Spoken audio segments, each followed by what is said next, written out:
क्या आपने कभी सोचा है कि उस एक पल में आपको क्या करना चाहिए?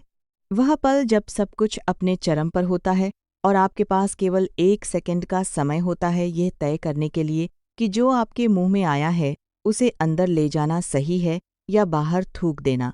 क्या वह सफ़ेद तरल पदार्थ आपके स्वास्थ्य के लिए किसी सुपर फूड की तरह है या फिर वो आपके शरीर के अंदर जाकर बीमारियों का घर बना सकता है?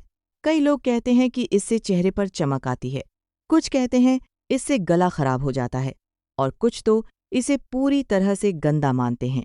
लेकिन हकीकत क्या है? क्या आप जानते हैं कि आपके इस एक फैसले का आपके शरीर, आपकी इम्यूनिटी और यहाँ तक कि आपके पार्टनर के साथ आपके रिश्ते पर क्या असर पड़ता डेसता है? आज के इस वीडियो में हम उस पर्दे को पूरी तरह से हटा देंगे जिसे समाज ने शर्म के नाम पर ढक रखा है। हम बात करेंगे उस डिस्चार्ज की जो ओरल सेक्स के दौरान पुरुष के शरीर से निकलता है। क्या उसे निगलना स्वलो आपकी सेहत के लिए वरदान है या उसे थूक देना स्पिट ही समझदारी है?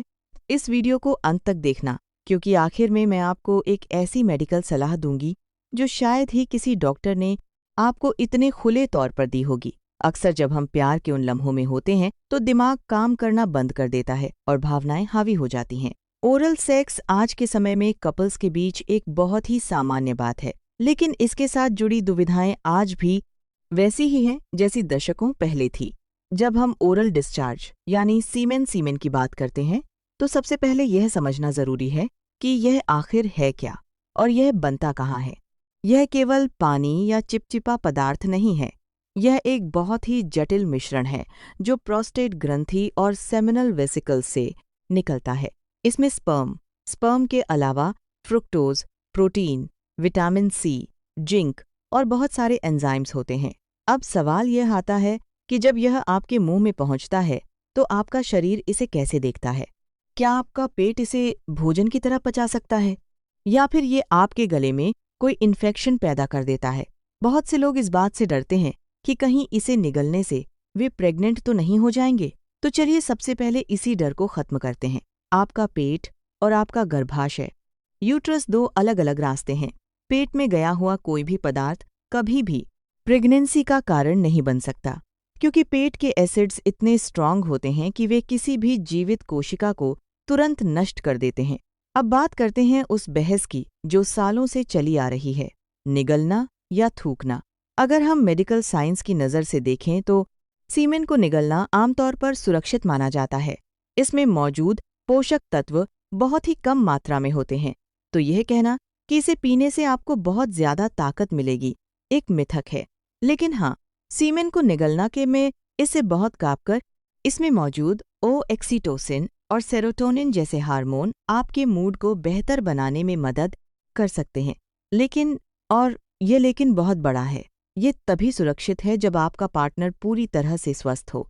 अगर आप किसी ऐसे व्यक्ति के साथ हैं जिसके स्वास्थ्य के बारे में आप सुनिश्चित नहीं हैं, तो यहाँ थूक देना ही आपके लिए जीवन रक्षक साबित हो 200 बाद सकता है, क्योंकि ओरल सेक्स के माध्यम से एसटीआई जैसे गोरिया, क्लमिडिया और यहाँ तक कि सिफिलिस जैसी बीमारियां आपके गले को संक्रमित कर सकती हैं।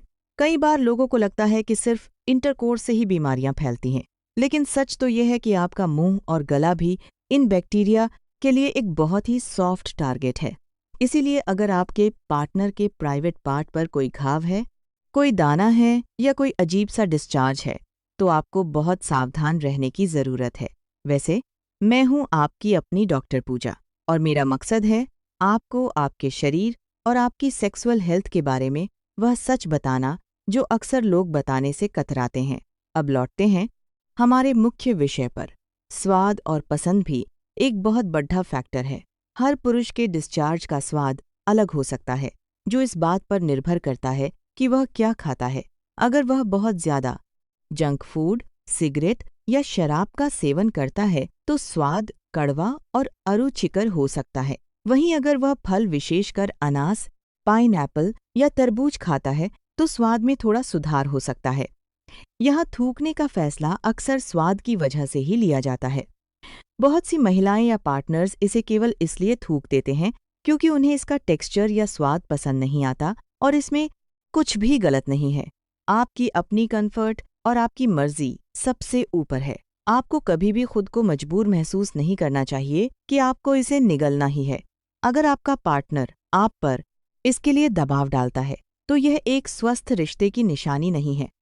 अब एक बहुत ही महत्वपूर्ण बात जिसे अक्सर लोग नज़रअंदाज कर देते हैं, एलर्जी। क्या आप जानते हैं कि कुछ लोगों को सीमेन से एलर्जी भी हो सकती है?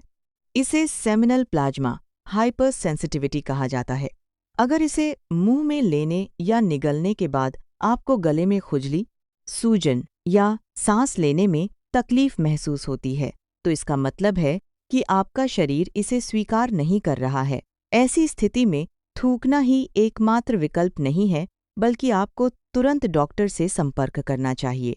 साथ ही अगर आपके मुंह में कोई छोटा सा घाव है या मसूड़ों से खून आ रहा है, तो उस समय निगलना बहुत जोखिम भरा हो सकता है, क्योंकि संक्रमण सीधे आपके खून में पहुंच सकता है।